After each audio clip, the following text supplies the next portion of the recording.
Leon, you're a senior footballer. You will have been in this kind of situation before. What's morale like at the moment? We've done training today. Everything's, it's all forgotten about. It's one of those games. I think we have to take Newport's lead. Really, they got spanked 6-0 a few weeks ago, and they just got on with it and ended up winning the next game. And I think we've got to look at that and do exactly the same thing and put performance in our next game. I can imagine some people who are still angry about the performance are probably sitting there thinking, forget about it. But as a player, I suppose that's what you've got to do, isn't it? Just get it out of your system and move on now. Yeah, you do. I mean, we had it at my last club, and we had it.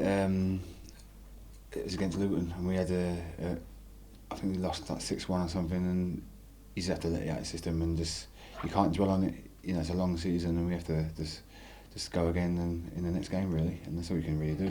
How uncharacteristic was it this season? Because you wouldn't have predicted a scoreline like that because you have been fairly tight at the back all season, really. Yeah, it's like I say, it's been fairly tight at the back, and we've kept a lot of goals out, and I think it's just one of those games, really. We obviously we're going to look at the errors in the game and rectify it in training, and hopefully it shows in our next game that we play. You were here on Saturday night, nearly as long as us. I think it was 6:20 when you come out of your team meeting. Without giving us a full script, what kind of things were discussed in there? We had a look at the goals conceded. I've not been in a game where we've conceded so many goals from set pieces, to be fair, and it's something that we have to look at.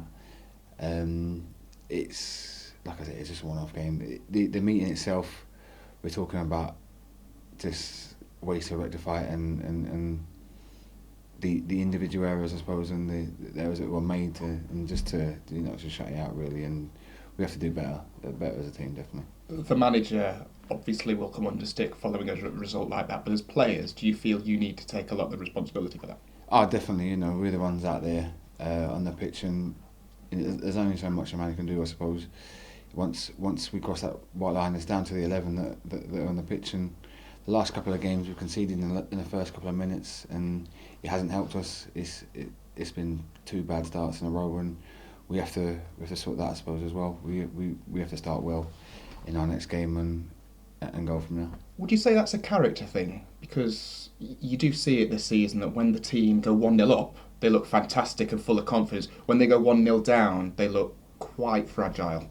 I suppose it's a test of character, definitely. You have to be able to fight back when you do go 1-0 down. It is a bit of a blow when it comes to the first couple of minutes, because you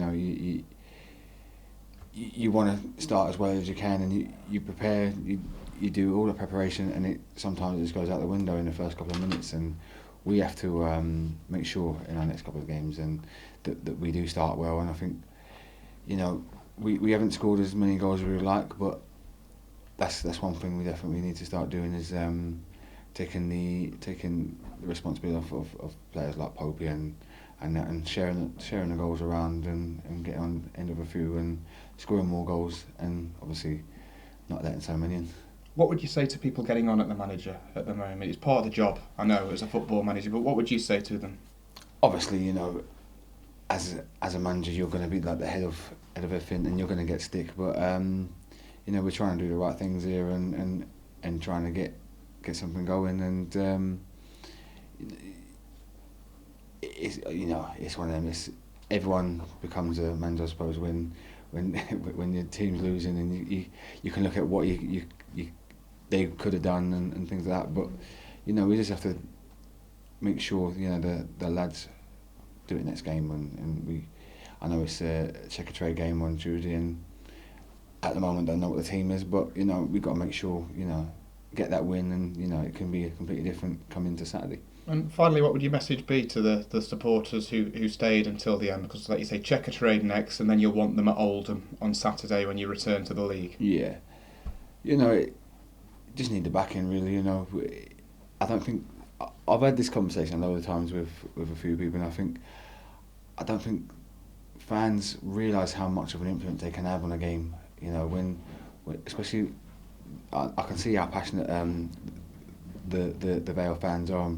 When it's buzzing at home and you got the chants and how loud it can be in the stadium. It really does help, and that's what we need right now.